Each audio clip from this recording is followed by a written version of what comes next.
Hello, friends and wrestling fans. It's Captain Solomon here again, and I'm going to be reviewing the January 9th edition of Smackdown.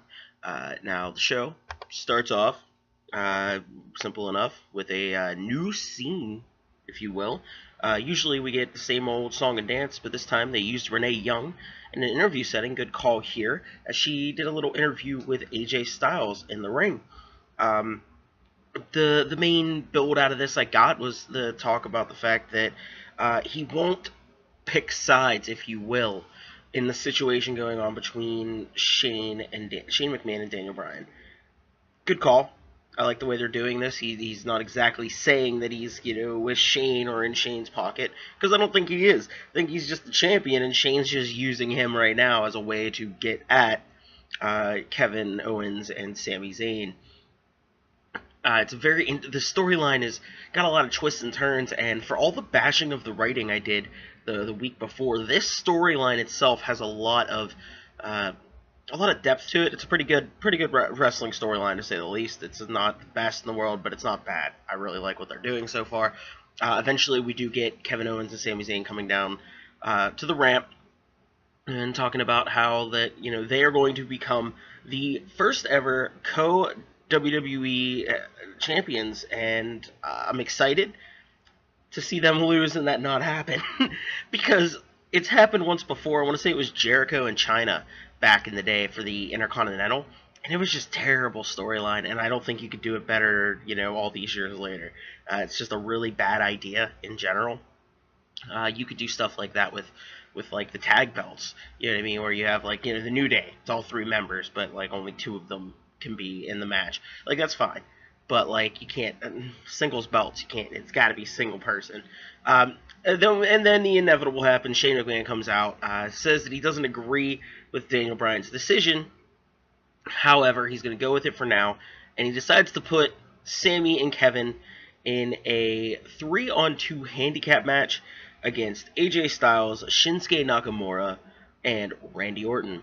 So that'll be our main event for the night. It should be a decent match. After that, we get Becky Lynch going one-on-one against Ruby Riott.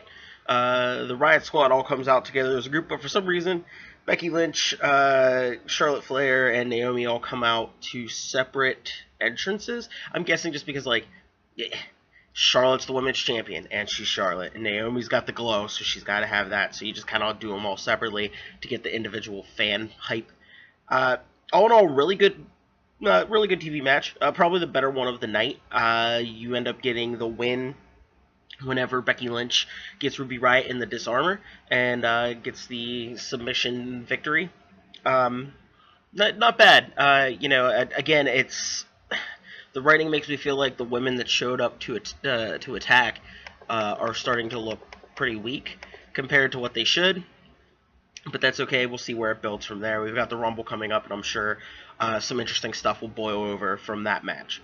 Then we end up getting... oh, sorry, I almost skipped Becky Lynch and Sami Zayn. I guess kayfabe's dead because Becky, the babyface, was super excited to be teaming with the heel Sami Zayn.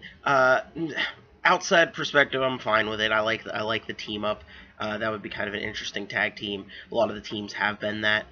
But just don't cut off your nose to spite your face. You want us to believe these storylines and back this stuff, but then whenever you have a moment here where the baby face is partnering up with a heel, and they get along so well and they're best friends, that ruins the story. It makes me not believe it, even though I'm a full I'm an adult. I should know that it's just fake. However, you're supposed to make me believe. That's part of the entertainment aspect of it. Just like a movie. I don't go to a movie and you know what, I'm just done with that. So the Ascension goes against the Bludgeon Brothers next. Squash match as you expect. Took all of 3 moves. I do really like the slap in the face before tossing your partner into the corner. That's an interesting tag team maneuver. Get the person hyped to go run somebody over, I guess. I'm not going to go into too much detail there. Bobby Roode then comes out to watch the next match, the last first round match for the United States title tournament, in which we get Zack Ryder going against Mojo Rawley. And a feud that they should have done a little more with, or at least wrapped up sooner, one or the other. It's kind of just been treading water for a lot, but now I think we're finally done with it. Much like I think they had a match at Clash of Champions, and if that's the right pay-per-view, I know they had a match recently. This was a good conclusive, similar style where it's a lot of high impact, power stuff with Zack Ryder getting a little bit of a comeback at one point before getting shut down by Mojo Rawley. Mojo Rawley obviously picks up the pinfall victory after the corner forearm. Then after that, Bobby Roode gets into the ring. We get a brief stare down. I'm just curious where this is going to go. I've been predicting that it was going to be Bobby Roode versus Jinder Mahal for the championship. And then no matter who won, or possibly stopping the winner, we never exactly heard. I don't remember Dolph Ziggler saying he relinquished the title. We were just told he did because he left the title in the ring and walked away. I think he's going to be one of those I never said I was leaving. You guys just assumed it. You guys just assume everything. And then we're going to get a maybe United States champion versus United States champion at a pay-per-view at some point to who is the real United States champion, in which case it would probably make the most sense to do Bobby Roode. But I would like to see Jinder get it. Jinder's not bad, especially with the promo he ends up cutting later in the night. Actually, I think it was right after this match. Very basic promo, but it's so different than his anti-American shtick that I'm alright with it. It was a perfectly fine promo. Anyway, after that we get the tag team announcement of Shinsuke Nakamura and Natalya. I'm interested. Not big enough. I don't think they're going to win.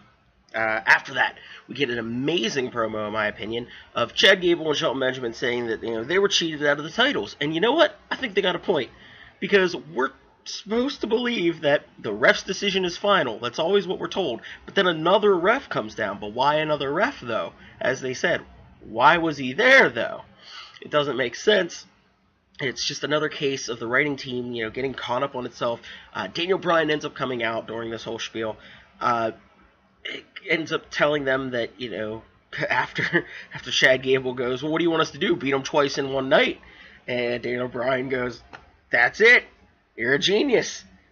2 out of 3 falls at Royal Rumble. I liked the decision. I thought it was an interesting way to write things for the match, give us something different. We haven't seen that too recently that I can think of. So I think it was a good move. But we do get a backstage segment later where Shane seems to say that Daniel Bryan's going unstable and uses that and the Kevin Owens situation as an example. Daniel Bryan fires back with, well, look at your gene pool. You're probably going to be the one that's unstable here. And Shane just goes, I'm going to leave you alone. So I really like the writing here, even though the slow burn that's been happening, they don't need to harp on it so many times in one evening. I think it could just, and they also don't have to write it kind of the same way each time, in the sense of, I don't agree with your decision. I don't agree with your decision. And that's the end of it. Really lame. Anyway, we get a backstage segment where AJ's talking to Orton. He just comes up and he's like, hey, Orton, buddy, we going to talk game plan, or are you just going to RKO everything in sight until, Kevin and Sammy regret even being on Smackdown? And Orton's just yeah, I like that idea. AJ's good talk, and goes to leave, which leads to Orton saying, hey, listen, I got your back tonight, but the Royal Rumble's coming. I'm going to win the Royal Rumble, and when I do, I don't care who has that title, I'm coming for it. And you get a little bit of a stare down before Shinsuke walks in and just goes, not so fast. I'm pretty sure he gave the title a too sweet. And then he goes, good talk. And he walks out of the room. I really enjoyed that. Maybe it's just me. I just found that hilarious. Then after that, you get Rusev Day coming down to the ring. And Rusev Day have announced themselves for the Rusev Rumble. So it seems that they're entering the Royal Rumble. It'd be, again, something I kind of expected would eventually happen. And then you get them in a tag match against the Fashion Police. Again, obviously going to be, listen, Titus Worldwide can do that, but Fashion Police, come on, they get the win. They also rolled up Rusev. Rusev took the fall. I'm very confused about the writing for the tag team division right now on either show. I'm fine. I like the Fashion Police. I like the whole Fashion Files thing was good. I'm okay with them getting some sort of push if this even becomes a push, but I doubt it. But why are you punishing Rusev Day for getting over before you, the WWE, wanted them to get over? Because that's what I feel like it is. I feel like they're just getting like punished for the fans liking them with this loss here. But you know what? We'll see where it goes from here. Hopefully, not far. And then we end up getting our main event match of Owens and Sammy going against AJ, Shinsuke, and Randy Orton. The beginning of the match is just, very, very simple. And eventually, Kevin Owens and Sami Zayn decide, hey, we're out of here. They're going to take the count out. Well, Shane McMahon comes out and goes, hey, this is now a no count out. Okay, so the good guys come down, attack them, and brawl out some more. Sammy's about to catch an RKO when suddenly Kevin Owens saves the day with a steel chair. So that's a disqualification. Alright, so the match is over. The bad guys win. Bad guys are walking up the ramp. No, sir. Because Shane McMahon has now decided this is a no DQ, anything goes match. So restart the match. This ends with AJ Styles chasing off Kevin Owens with a chair into the back somewhere. We never see anything about that. We get the baby face is just beating up on Sammy. He catches a Shinkaza. Wow. That was a really bad. He catches the knee. Good enough. He also catches the RKO. Gets slammed on the table. A lot of beating up for the good guys to get a good win to end the night on. I also, again, really like the way the writing went for this. Doing this sort of thing proves that, it gives fuel to the fire. Like, granted, yeah, they're the bad guys. They're supposed to take a shot like this. However, it adds fuel to the fire about how Shane's unjustly just throwing things onto him. So anyway, that was SmackDown. I expect next week, here's my prediction. Not going to do too many of these, but here's my guess. You're going to see the 2-on-1 handicap match. Daniel Bryan next week's going to be like, hey, Shane, that was brilliant. Let's make it a no DQ match as well. Because it's only fair. So, yeah, that was it. But my opinion on it was, again, pretty average show. Nothing too exciting. I like the storyline writing for that end of the show a lot better, and we didn't get a situation like we did last on Monday on Raw, where we got the statement that Asuka doesn't speak English, because she clearly did even earlier in that night. I didn't mention it on that video. The package with the Miz for that tag team was earlier than the Nia Jax thing. She speaks English. Anyway, again, I've been Captain Solomon. That was SmackDown. Put your opinions or thoughts below, and I will definitely see you guys next week for my next Raw review.